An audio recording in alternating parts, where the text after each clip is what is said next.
Everyone, welcome back. Today we're looking at Lucid. The Lucid Group announces an investment of $1 billion by an affiliate of the PIF. This is the latest news coming out of Lucid, that they've entered into an agreement with a majority stakeholder, AR Third Investment Company, an affiliate of the Public Investment Fund, to purchase $1 billion of the newly created series of convertible preferred stock via private placement. Now, this is subject to customary closing conditions, of course. And we do have a statement from the Lucid CEO, Peter Rawlinson, and I quote, "We are extremely pleased to receive this strong continued support from the PIF as work to solidify our position as the world-leading EV technology company." He went on to say, "We continue to invest for long-term in both our technology and our virtually integrated manufacturing capabilities. With PIF support a key differentiator. With their support, we remain focused on accelerating our growth via deliveries, executing key business initiatives with relentless focus upon costs, launching our game-changing Gravity SUV later this year. Lucid intends to use this net proceed from the private placement for general corporate purposes, which may include, amongst others, capital expenditures and working capital. The convertible preferred stock sold by AR in private placement will be sold to Reliance on the exemption for registration." This is very interesting. Additionally, we do have an article from the Financial Times. But let's be completely honest, we're still looking for big improvements from Lucid this year compared to the previous year. Last year they didn't do so well. This year we're expecting a lot better. But if Lucid continues to underperform, you would really see something quite different in this company. Currently, the Lucid company sits at $6.37 billion in market cap. The price per share is $2.76 per share. Now, to be honest, I believe that the company stock will continue to fall as the year go on. And if they don't improve this year or next year, you can expect even worse. My expectation for Lucid is actually significantly low, if I'm being completely honest, based on everything we've seen so far. Now, in this article, it says the EV group Lucid admits it cannot rely on bottomless wealth of Saudi owners.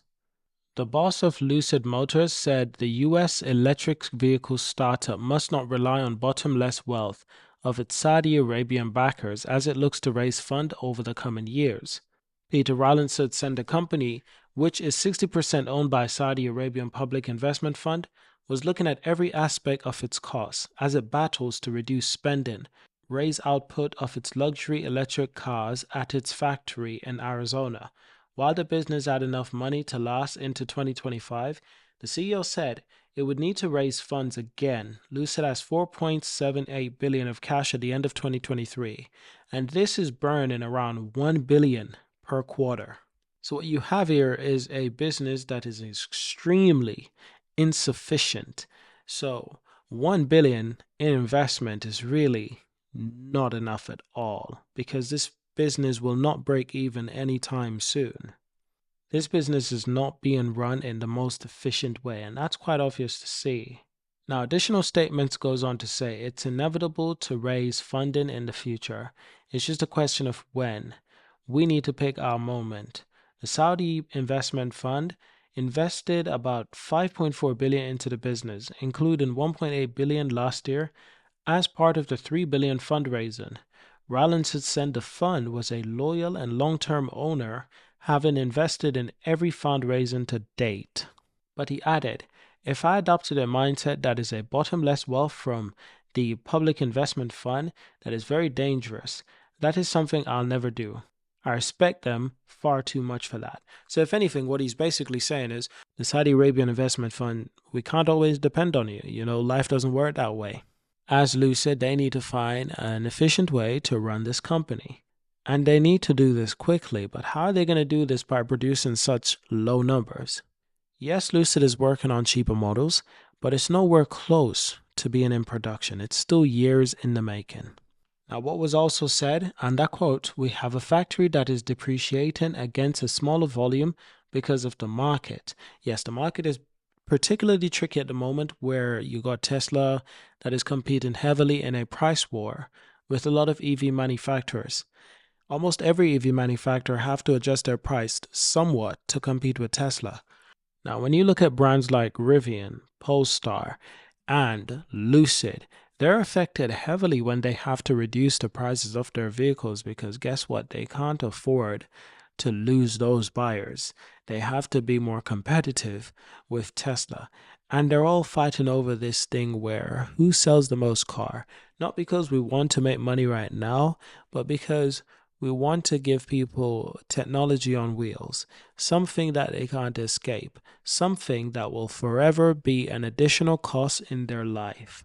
Like a modern day electric vehicle, where almost everything is chargeable. And interestingly, that pun was not intended. Now, when I say everything is chargeable, I'm not talking about the state of charge, electricity. I'm talking about all of the additions that come with the vehicle, all of the amenities. Look at BMW. They charge you everything. Everything is an extra money. You go online to the BMW store or you're using the BMW app, you see that there are so many additional options that you can buy for the car on a monthly basis you can pay. They want you on that subscription. They want you to be paying them on a monthly basis for features that should really come default in a lot of these cars. I'm not saying autopilot or self-driving should be defaulted, but I'm saying a lot of other features probably should be. In the case of self-driving and autopilot, that's what Tesla is fully focused on. The more cars they get on the road, the more they can sell that precious technology. And they don't even have to sell it all at once. They could sell it on a monthly basis, which would make them even more money because then they'd be like Adobe, but Adobe on wheels in your car. Absolutely incredible business mindset. So it's in Tesla's favor to sell as many vehicles as possible, even if they lose money on selling those vehicles. They can afford to lose money on selling those vehicles because they have so many factories. And that new factory is being built in Mexico. That's going to make things even more remarkable. If you think Tesla is already doing well, they're going to continue to dominate. So how in the world could brands like Polestar, Rivian, Lucid possibly survive in this world? Thankfully, Polestar has the support of Volvo and Geely. Rivian, not so much. They've had investments before from major companies like Amazon and Ford, but these investments are never continual. You can always tell that they're going to need additional funding in the future. And that's really where it gets difficult. Additional funding in the future for a lot of these companies will be needed. Companies like Lucid and Rivian and Polestar, almost every EV company, they will need additional funding just to survive. Polestar can get a lot of their funding from Geely, the parent company, but again, not everything. Just like how Lucid is admitting that, listen, we can't rely on the Saudi Investment Public Fund for everything. We've got to find our own way sometimes, and that's a very good way to look at it. But that's it for today's video. Thank you for watching, subscribe, and I'll see you in the next one. Peace.